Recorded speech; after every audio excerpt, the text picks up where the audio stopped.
antes que nada, agradecer también al tribunal en la persona de Rafael Carvalho Vasconcelos por la invitación para volver a esta mi casa, ¿sí? Luego de la sorpresa de recién, no volver al tribunal, volver a poder sentarme en esta mesa a compartir con ustedes ideas. No vengo, yo que me conocen saben también que no suelo dar clases magistrales ni hablar difícil, me gusta ser claro, y si puedo tirar alguna bomba así como para movilizar a la reflexión y a que se hable y se piense mejor.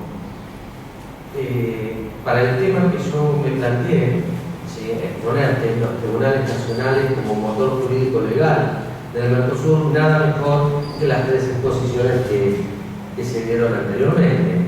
Y a la luz de lo que acaba de decir la doctora Negro recién, yo me escribí algo que me lo justito, como anillo al dedo, que es empezar esta charla diciendo, bueno, no le pidamos peras al olmo.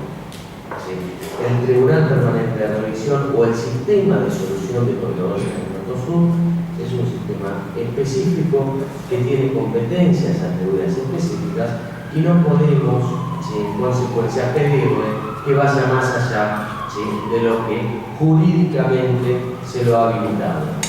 En tal sentido, una de mis grandes peleas es tratar de hacer saber o hacer conocer la realidad de este sistema de solución de controversias. ¿Qué es el sistema de solución de controversias en Mercosur? ¿Cuál es su naturaleza jurídica? ¿Cómo fue concebido? Y en consecuencia, ¿cómo funciona? ¿Cómo un caso concreto llega a los árbitros o una opinión consultiva llega a los árbitros?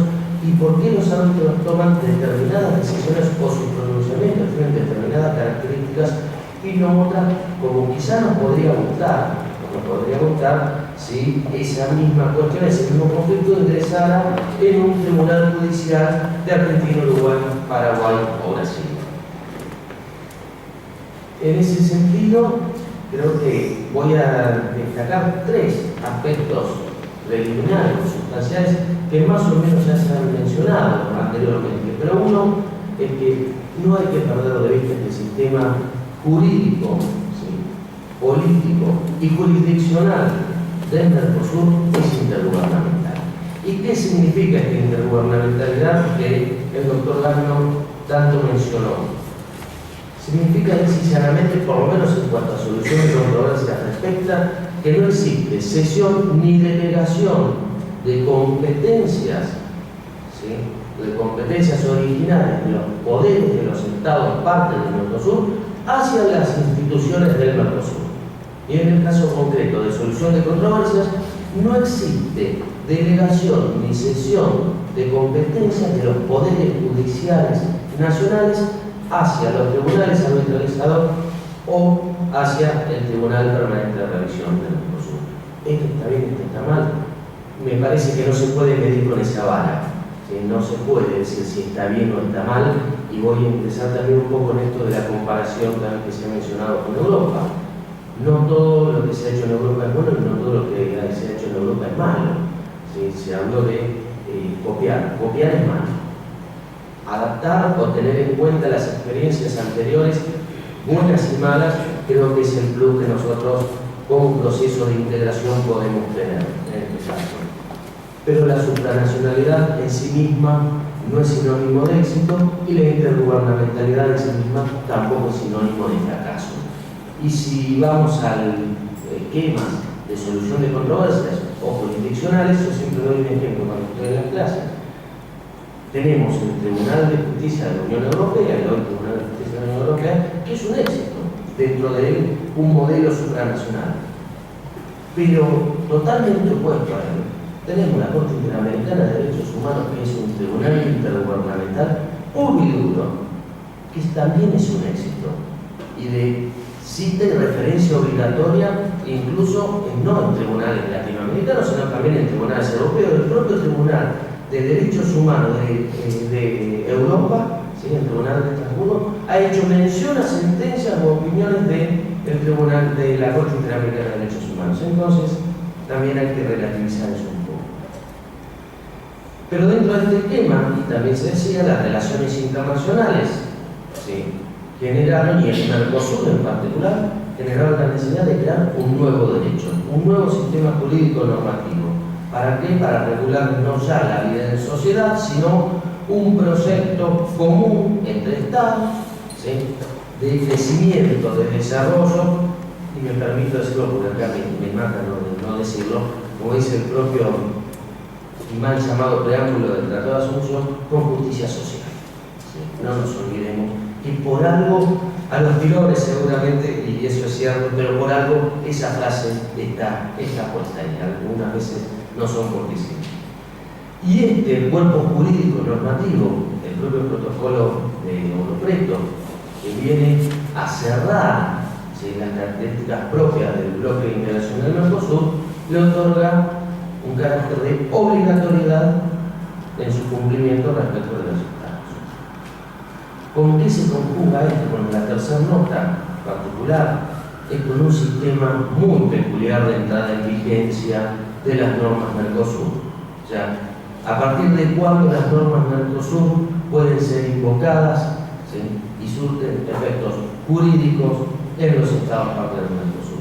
El Mercosur optado también por el protocolo de Europreto, en sus artículos 38-42, por un sistema que se ha dado más sistema de vigencia simultáneo, así definido los primeros laudos, o sea, de los tribunales arbitrales ad hoc. ¿Sí? Un sistema que, si bien nos permite distinguir dos fases, y que tiene un poco que ver con esto de qué es la supranacionalidad y qué es la intergubernamentalidad más asociada a la cooperación.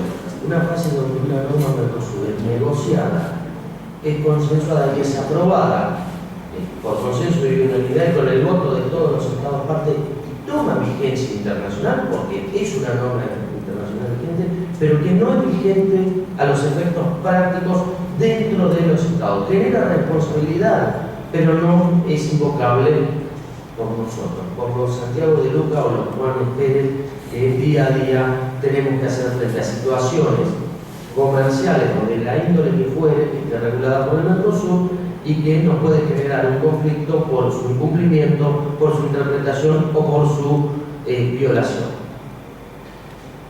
¿Por qué? Porque para que las normas Mercosur entren en vigencia requiere que los 4 Estados partes, cuando esté normalizada la situación de Paraguay y resuelta también el gran conflicto generado a partir del ingreso de Venezuela también, los 5 Estados partes la incorporen a su ordenamiento jurídico nacional y recién a los 30 días de depositado el último instrumento de ratificación entra en vigencia nueva.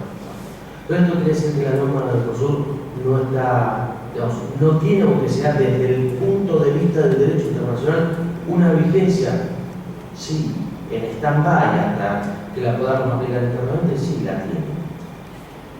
Para resolver estos conflictos, perfectamente lo reseñó el doctor Gamio, el Mercosur creó un sistema jurisdiccional basado básicamente en las reglas modelo del arbitraje internacional en materia comercial.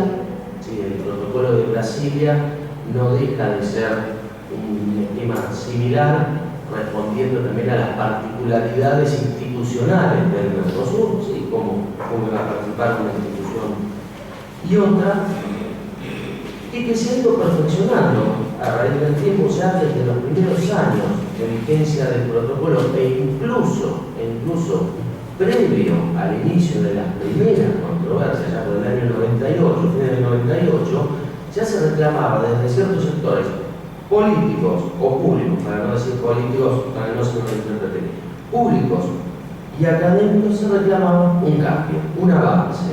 ¿Sí? Se preveía que el modelo europeo había sido tan exitoso que existiendo tantas controversias en el ámbito del Mercosur, como bien acaba de decir la doctora Nera con sus controversias, creo que es lo que abundan y sobran en el Mercosur, no llegaban al ámbito jurisdiccional y todo quedaba, ¿sí?, en meras discusiones en el ámbito de las negociaciones diplomáticas entre los Estados partes, este presidencialismo a ultranza a no permitir que se den las cuestiones hasta este nivel.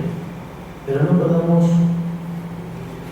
la visión, no debemos de tener en cuenta que el sistema del Mercosur, y por ser muy simple en especialización, es un sistema que yo denomino macro. Regula las relaciones entre los estados, y si los estados no lo introducen o no lo bajan al nivel de los mortales, ¿sí?, a su legislación interna, nosotros nada podemos hacer. Los estados pueden, ¿sí?, reclamarse entre ellos, los particulares pueden reclamar un estado con una peculiaridad, una reclamación que en realidad es el inicio de un proceso jurisdiccional o un proceso de solución de controversias, no necesariamente tiene que llegar a la etapa jurisdiccional, cuya única participación es esa, llevar a una sección nacional que, para decirlo mentiroso, no es más que una oficina dentro del Ministerio de Relaciones Exteriores, Industria o Comercio o Economía, el que tenga asignado alguno de los 4 países, ¿sí?, y convencerlo de que el otro país está con la medida que ha adoptado, o la medida que ha dejado de adoptar o de cumplir, me está generando un perjuicio. Esa es la única participación real, ¿sí?, legal, a la cual habilitaba el protocolo de Brasilia y que continúa habilitando el propio protocolo de Olivos. Pero bueno, independientemente de los motivos, como mencionaba el doctor Martínez Labrano, llegamos al año 2002, tenemos el protocolo de Olivos, trae unas cuantas incorporaciones, unas cuantas novedades, no solo la creación del Tribunal Permanente de Revisión, que creo que ha sido un logro, quizá no respondía a las máximas, ¿sí?, de los deseos expresados en todos los años, desde la vigencia del protocolo de Brasilia hasta la firma de este protocolo, pero fue un avance. Un avance, es una realidad, existe, palpable, se puede usar y se usa, y de hecho hoy se publicó, y me permito leerlo que después voy a volver, se publicó en todos los medios de prensa de la República Argentina, ¿sí?, con fecha 21 de mayo de este mes, de este año, perdón, la Corte Suprema de Justicia de la Nación Argentina, en la causa Biocidus Sociedad Anónima contra la Dirección General de Aduanas, acaba de plantear, resolver en una sentencia, cursar un nuevo pedido de opinión consultiva al Tribunal Permanente de Revisión sobre cuestiones de derecho de exportación. Cuestión vigente en la Argentina se las hay, complicada desde el punto de vista que se le quiere buscar se las hay, lo cual me lleva a reafirmar lo que acabo de decir. El sistema de solución de controversia y el Tribunal Permanente de Revisión del Mercosur son una realidad. Están aquí, están presentes y están parados. Pero a la luz de esto, me gustaría volver hacia el título de esta charla, que es los tribunales nacionales como motor jurídico legal. ¿Y por qué digo esto? Porque ya hay tribunales arbitrales ad hoc y el propio TPR, particularmente en 3 manifestaciones que fueron en las opiniones consultivas, uno de 2008, uno de 2009 y en el laudo 1 de 2012, en el que se trató la cuestión planteada por la República de Paraguay, dejaron perfectamente claro, y aclaro, pero comparto lo que se ha dicho, que la competencia, que en función de esta no delegación o no cesión de competencias soberanas judiciales, la competencia para declarar la inaplicabilidad, ilegalidad, nulidad o inconstitucionalidad de una norma Mercosur en su espacio territorial, en el espacio territorial de un Estado parte, es una facultad exclusiva y excluyente de su propio poder judicial. ¿Sí? En definitiva, son los propios poderes judiciales, representados por sus máximos tribunales de justicia, quienes tienen el deber, derecho y obligación de dejar de aplicar una norma Mercosur en caso de considerar que viola, que es ilegítima o es ilegal o es inconstitucional. Nos puede gustar o no gustar, pero esto es otra reflexión. En tanto y en cuanto nosotros como abogados, como profesionales del derecho, los magistrados, ni que hablar de los estudiantes de derecho, no entendamos que tenemos esta herramienta y que somos en definitiva, por este juego de no delegación de competencias, somos en definitiva parte del proceso de solución de controversias o parte del sistema jurisdiccional, ¿sí?, por ser muy genérico, ¿sí?, utópico, del Mercosur. Mientras no lo entendamos, el Mercosur nunca va a avanzar. Y vuelvo a lo que decía, no es que la peras al horno, el Tribunal Permanente de Revisión o un tribunal arbitrador podrá decir Argentina viola una norma X. Pero ¿qué sucede? Como sucede en infinidad de casos, y voy a dar un ejemplo que lo vengo cuestionando hace muy poquito, que no está resuelto. ¿Qué sucede si Argentina adopta una norma basándose, es un ejemplo concreto, Argentina hace escasos meses, en el mes de febrero, aprobó un decreto presidencial por el cual elevó al 35% los aranceles, ¿sí?, a 100 productos de la mercadería de la nomenclatura común del Mercosur. ¿Basándose en qué? En la vigencia de la decisión del Consejo de Mercado Común 39 de 2011 que autorizaba a los Estados parte a efectuar esa elevación. Pero aquí tenemos un pequeño gran problemita en el medio. Resulta que esa norma fue negociada, consensuada y aprobada con Paraguay en pleno uso y goce de sus derechos. Y Paraguay, cuando fue suspendido del uso y goce de sus derechos, voz y voto en los órganos del Mercosur, en las instituciones del Mercosur, no fue ni expulsado del Mercosur, ni fue tampoco relevado de sus obligaciones, ¿sí?, como Estado parte. En consecuencia, las normas siguen siendo obligatorias y Paraguay todavía tiene la obligación de incorporar esa norma, ¿sí?, 39-2011, ya que Paraguay al día de hoy es el único Estado parte que no la incorporó.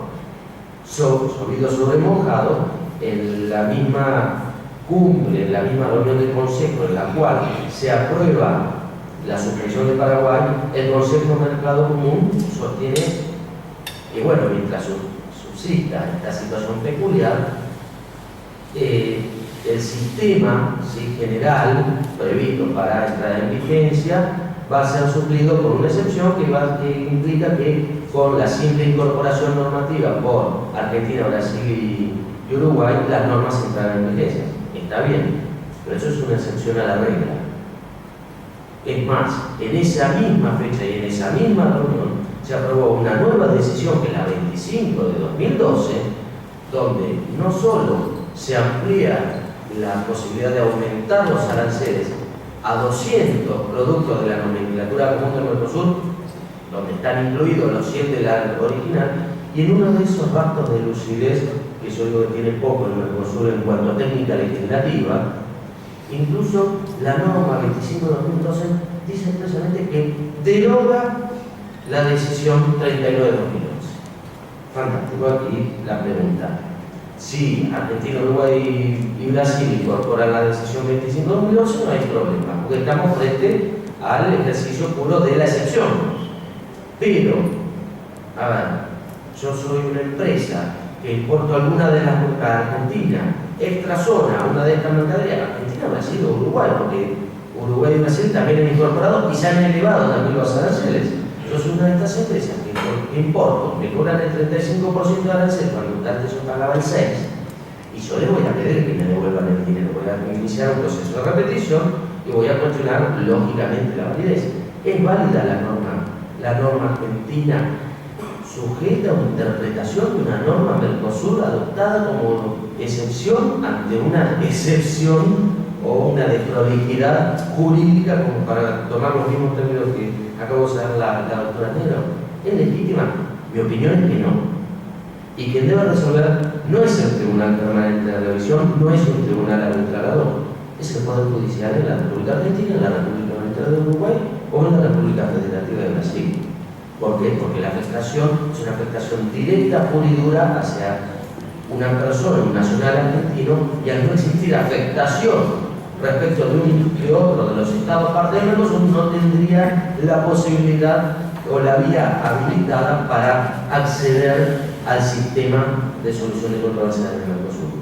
Lo que no quita que en el medio pueda pedir una opinión consultiva, y vuelvo un poco al dilema que ya se ha planteado. Son útiles las opiniones consultivas, sumamente útiles, aún pese a su no obligatoriedad o a su falta de vinculación, de su fuerza vinculante. Hay que tener en cuenta que estamos hablando de los superiores tribunales de justicia de los Estados miembros, que pueden no atender lo que diga el tribunal. Sí, y el ejemplo lo tuvimos en casa con la opinión consultiva 1-2007, donde el tribunal dijo blanco y después el juzgado que la solicitó dijo negro. Bueno, sucede. Pero hoy ya está reglamentado, todas las cortes han intervenido y lleva consigo todo este procedimiento una serie de pasos de responsabilidades, no de política partidaria, no de política de integración, sí de política institucional dentro de los poderes judiciales de los estados. En definitiva, toco todos estos puntos que me vienen haciendo mucho ruido desde hace rato, junto con copiosa jurisprudencia que hay. Jurisprudencia del Superior Tribunal Federal de Brasil, una del año 2010, donde interpreta realmente el alcance de una norma Mercosur y si debe ser aplicada, en particular el protocolo de las líneas, ¿sí? Y donde una persona de nacionalidad chilena domiciliada en Chile, que tiene un conflicto con Brasil, pide que se aplique los criterios del protocolo de las líneas y el Superior Tribunal Federal dijo, no señor, esto es para los estados parte del Mercosur, por ende no le aplicamos el protocolo de las líneas, así de simple. O la tenemos el pedido de opinión consultiva anterior, si en el caso Santos, también por retenciones a la industria láctea en Argentina, que nunca llegó a esa opinión consultiva, pero donde en la disidencia, ¿sí?, de la ministra Héctor de Lonasco, aún cuando no la comparto por muchísimos motivos a todos sus argumentos políticos, por primera vez es un tribunal superior argentino que un juzgado, alguien del ámbito judicial argentino que toma la decisión de hacer un análisis de legalidad y de aplicabilidad de la norma de Mercosur en el sistema judicial interno. De Paraguay hay un sinfín de jurisprudencia relacionada a cuestiones aduaneras, pero un sinfín. De este último año conté por lo menos 4 o 5, ¿sí?, resoluciones. Y en Uruguay tengo dos, una muy buena y otra que me preocupa. La muy buena es una relacionada a la cuestión del seguro Mercosur y hasta dónde, ¿sí?, la obligación de las compañías de seguros de cubrir, ¿sí?, por la responsabilidad por accidentes de tránsito. Esa es muy buena, de la sala del Tribunal de Apelaciones Civil 1, letra T.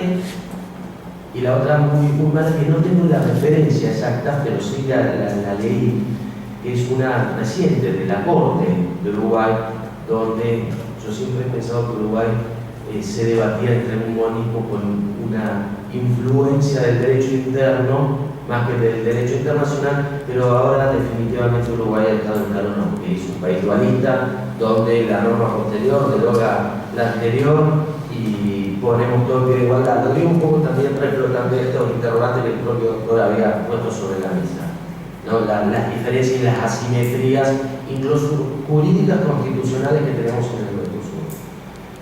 Para finalizar, yo quisiera señalar que hay proyectos que son interesantes, vuelvo a la cuestión de copiar, vuelvo a la Unión Europea, el proyecto del Parlamento del Mercosur de creación de una Corte Supranacional de Justicia para el Mercosur, o el proyecto del encuentro de Cortes Supremas del Mercosur anterior a este del Parlamento de creación de un Tribunal Supranacional ad hoc del Mercosur, compuesto por o integrado por los presidentes de las Cortes de los Estados miembros. Creo que son proyectos que, aunque loables, y hacia lo cual creo que debemos caminar para tener mayor juridicidad, mayor entidad, mayor solvencia en los pasos que damos, para no estar, como dijo la doctora Negro, constantemente redefiniéndonos.